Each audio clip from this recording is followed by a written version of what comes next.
आज हम UPSC 2016 ethics paper discussion में प्रश्न 1 के दूसरे पार्ट का बी पार्ट का एनालिसिस करेंगे और देखेंगे कि इस प्रश्न को कैसे बनाया जा सकता है, इसमें क्या क्या लिखा जा सकता है। प्रश्न जो दिया गया था वो क्या कारण है कि निष्पक्षता और अपक्षपातीता को लोक सेवाओं में विशेषकर वर्तमान सामाजिक राजनीतिक संदर्भ में आधारभूत मूल्य समझना चाहिए। अपने उत्तर को उदाहरणों से स्पष्ट कीजिए। ये प्रश्न सीधा प्रश्न है, इसमें कहीं कोई घूमने वाली बात नहीं है, घुमाने वाली बात नहीं है। और इस प्रश्न में जितनी भी बातें पूछी गई हैं या जिन्हें हमें लिखना है वो मटेरियल आपके पास में रेडीली उपलब्ध भी है। अब ये देखते हैं कि उस मटेरियल को जो हमारे पास में उपलब्ध है, जो जानकारी हमारे पास में उपलब्ध है, उसे हम कैसे लिख सकते हैं। तो जब हम इस प्रश्न को ब्रेकअप करेंगे, इसके पॉइंट बनाएंगे, की पॉइंट बनाएंगे, तो उसमें पहला तो है कि कारण क्या है, दूसरा ये कि निष्पक्षता और अपक्षपातीता के क्या की उपयोगिता क्या है उन कारणों में, और निष्पक्षता अपक्षपातीता की लोक सेवा में क्या उपयोगिता है। और तीसरी बात जो है, जो मुख्य है इस प्रश्न की, वो है कि विशेष वर्तमान सामाजिक राजनीतिक संदर्भ। अब ये इसकी बॉडी का मेन पार्ट है जिस पे आपकी जानकारी जो भी उपलब्ध है आपके पास में उसे आपको कंपाइल करना है। और इन ऊपर की 4 चीज़ों को कंपाइल करके ये बताना है कि निष्पक्षता और अपक्षपातीता आधारभूत मूल्य होना चाहिए हैं सिविल सर्विसेज में। और फिर उसके हम कुछ उदाहरण देंगे कि इन दोनों गुणों से युक्त या इन दोनों गुणों के साथ में जब नीतियों का पालन हुआ, जब योजनाएं समाज में लागू हुई तो उनके वांछित परिणाम मिले, और जब इन दोनों गुणों का अभाव रहा प्रशासन में तो उनके जो बुरे उदाहरण आए, जो फेल्यूर हुआ पॉलिसीज़ का, तो वो उदाहरण हमें दे रहेंगे। और फिर कंक्लूड कर देंगे हम आखिरी में कि ये इन उदाहरणों से स्पष्ट होता है कि निष्पक्षता और अपक्षपातीता यदि सिविल सर्विसेज में व्यवहार में लाई जाती है तो परिणाम अच्छे आते हैं, नहीं लाई जाती है तो परिणाम अच्छे नहीं आते हैंगे। ये बात हमें कंक्लूड करके लाना है अपने स्वयं के ज्ञान से। अब इसको देखते हैं कैसे लिखेंगे हम। तो प्रस्तावना में 2 चीज़ें हम पकड़ेंगे, और पहला है कि क्या कारण है और दूसरा है कि लोक सेवाओं में। तो कारण कहीं बाहर से नहीं या पुस्तक से नहीं पढ़ना है हमको। क्या कारण है? कारण सीधा सा है कि हमारे देश का जो स्वरूप है उस स्वरूप को हमें डिफाइन करना है, और भारत का जो स्वरूप है वो संवैधानिक स्वरूप है। अब इस संवैधानिक स्वरूप में जितनी चीज़ें आ सकती हैंगी उन चीज़ों को में से आप 1 या 2 चीज़ों को कम से कम शब्दों में कैसे वहाँ पर लिखते हैं, ये आपकी आर्ट है। दूसरी बात, लोक सेवा में, तो लोक सेवा की पृष्ठभूमि क्या है और लोक सेवक को उस पृष्ठभूमि में कैसे काम करना होता है, ये 2 लाइन में लिखना है, या कम से कम शब्दों में, बंधे हुए शब्दों में उस चीज़ को हमें स्पष्ट करना है। तो ये बनेगी हमारी प्रस्तावना। और निष्पक्षता और अपक्षपातीता, इसकी परिभाषा हमको देनी है, दोनों की इकट्ठी, अलग अलग नहीं पूछी है हमने, परिभाषा पूछी ही नहीं है, लेकिन चूंकि हमें इसके गुण निकालने हैंगे इसलिए हमें वहाँ लिखना पड़ेगा वो कि परिभाषा जिसमें दोनों मूल्यों के गुण एवं परिणाम शामिल हों, कि ये इसमें ये क्वालिटी हैं, ये वैल्यूज़ हैं, और इन वैल्यूज़ के ये परिणाम होते हैंगे। फिर उसके बाद में जिस चीज़ पे हमें ज़्यादा जोर देना है वो है विशेष वर्तमान सामाजिक राजनीतिक संदर्भ। अब भारत को अगर हम देखते हैं तो ये फेज़ जो है 80 के दशक के बाद का, और स्पेशली 1992 के बाद का फेज़ जो है, ये भारत के लिए परिवर्तन का दौर है। और उस परिवर्तन के दौर में अब हमें ये देखना है कि बदलाव जो हो रहे हैं वो किन किन क्षेत्रों में हो रहे हैं, कैसे हो रहे हैं, और उन परिणाम से समाज कैसे बदल रहा है। उदाहरण के लिए हम जैसे देखें कि आज के 25 साल पहले या 30 साल पहले या 80 के दशक में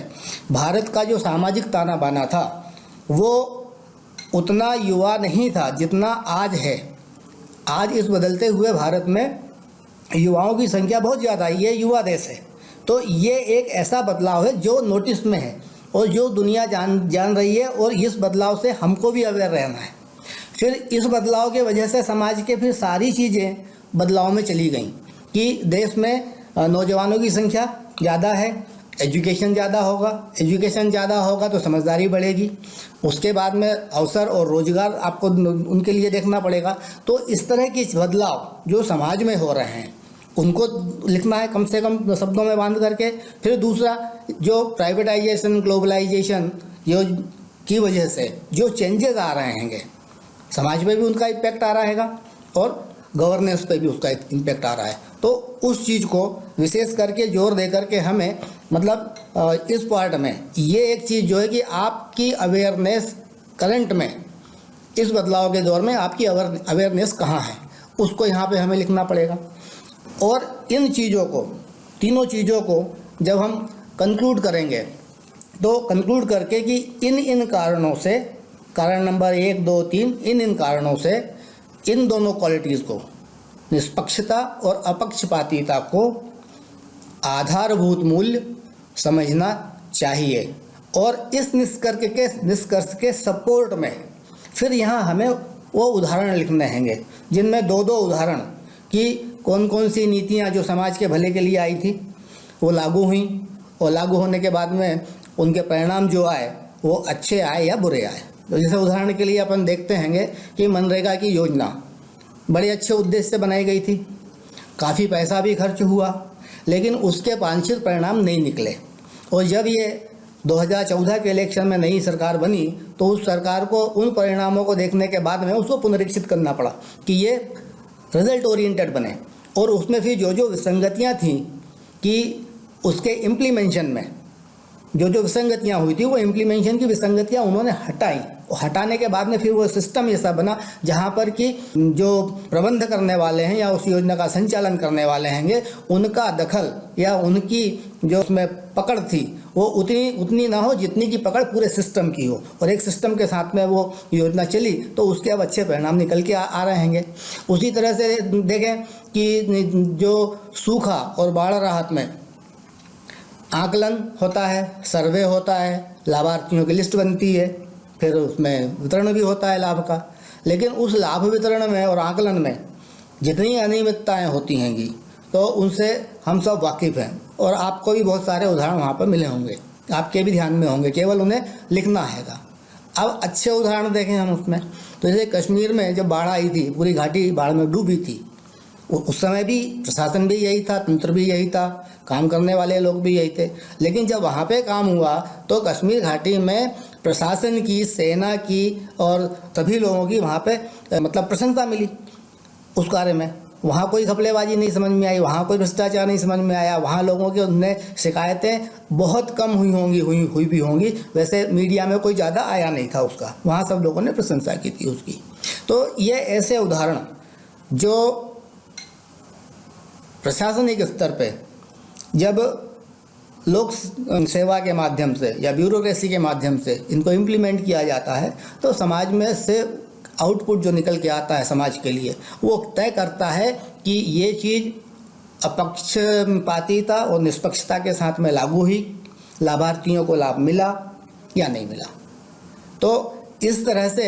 हम इस प्रश्न को बना सकते हैं। और इसके अलावा भी अगर इसी तरह की कोई जानकारी, क्योंकि भारत में जो सामाजिक और राजनीतिक बदलाव हो रहे हैं उनको यदि आप हाईलाइट कर सकें तो वो बॉडी के पार्ट में आप लिख सकते हैं, और इस तरह से इसका एक कॉम्पैक्ट जवाब कि ये 1, 2, 3, 4 से लेकर के उदाहरण तक जो है हम इस प्रश्न को अपने ज्ञान से बना सकते हैं। इसमें कोई बहुत ज़्यादा पढ़ने की आवश्यकता नहीं है, केवल आपको निष्पक्षता और अपक्षपातीता की हद से हद परिभाषा पढ़ के उसकी क्वालिटीज़ देखनी होंगी, और उन क्वालिटीज़ में हम यहाँ क्या लिखें, क्योंकि उसमें एक ही नहीं है, उसमें कई क्वालिटीज़ हैं। उसमें भय मुक्त डिसीजन लेना है, उसमें न्याय संगत डिसीजन लेना भी होता हैगा, उसमें दबाव से मुक्त होकर के होने की क्वालिटी भी होती है, उसमें पारदर्शिता भी होती है, और उसमें ये जो बायस्ड होता है, बायसिंग का फैक्टर होता है कि कहीं कोई किसी से बायस्ड नहीं होता है, और जो इम्प्लीमेंट करते हैं लोग या लोक सेवक जो हैंगे उनको वहाँ तटस्थ होना होता है बिना किसी उसके, क्योंकि राजनीति में सरकारें आती हैं, सरकारें जाती हैं, लेकिन योजनाएं वहीं होती हैंगी, जनता वहीं होती हैगी। सरकारें आती जाती रहती हैं और ये जितनी योजनाएं बनती हैं जनता के लिए बनती है। समाज, देश परिवर्तन के दौर से गुजर रहा है, और अगर ऐसे समय में इन योजनाओं का लाभ जनता तक नहीं पहुंचा तो पैसा भी खर्च हुआ और लाभ लाभार्थी तक नहीं पहुंचा तो देश की ओवरऑल जो उन्नति है या प्रगति है वो अवरुद्ध होती है। और उसके लिए आपने देखा होगा कि मॉनिटरिंग कितनी तगड़ी होती है। इस ग्लोबलाइजेशन, प्राइवेटाइजेशन और वैश्वीकरण के दौर में वर्ल्ड बैंक हो, IMF हो, WTO हो, इकोनॉमिक इंस्टीट्यूशंस हों, सब लोग लेकर के बैठे रहते हैं हिसाब किताब और वही खाता कि ये इन्होंने क्या पॉलिसी ली, कौन सी पॉलिसी इम्प्लीमेंट की, उसका क्या निकला क्या नहीं निकला, और उसके हिसाब से फिर GDP कहाँ जाएगी, इनकी उत्पादन कहाँ जाएगा, एक्सपोर्ट कहाँ जाएगा, इंपोर्ट कहाँ जाएगा, और इनकी रैंक कहाँ होगी, और ये प्रगति कर रहे हैं या नहीं कर रहे हैं, या स्टेगनेट हो गए हैं या उन्नति की ओर जा रहे हैं। तो ये कुल मिलाकर के ये दोनों गुण अल्टीमेटली रिफ्लेक्ट करते हैं आपके देश की प्रगति, समाज की प्रगति, देश की आर्थिक समृद्धि, देश की राजनीतिक समृद्धि, देश की सामाजिक समृद्धि। ये हर तरफ अगर ब्यूरोक्रेसी एक मिडिल टूल है, ब्यूरोक्रेसी इस राष्ट्र की कार्यभुजा है, और अगर ये कार्यभुजा ठीक से काम करेगी तो फिर ये सारे परिणाम अच्छे निकलने वाले हैं। तो प्रश्न पूछने वाले का जो उद्देश्य है या वो जिस कंसेप्ट को दिमाग में रख करके इस प्रश्न बनाया है, सरल प्रश्न है, सीधा प्रश्न है, कहीं कोई हिडन उसमें वो नहीं है। बस ये कि हमें जो वर्तमान में जानकारियां हैं हमारे पास में, उनको ये दो मूल्यों के साथ मिला करके लिखना है, और इन दो मूल्यों की क्वालिटीज़ के साथ में इम्प्लीमेंटेड पॉलिसीज़ या योजनाएं जो हैं उनके अच्छे परिणाम वो भी लोगों के पास में है। इनके बिना जो पॉलिसीज़ चली हैं उनके परिणाम भी हमारे पास में। इतने सारे स्कैम निकले, क्या वजह रही होगी उनके पीछे? कहीं ना कहीं ये दो मूल्यों का अभाव। तो इस तरह से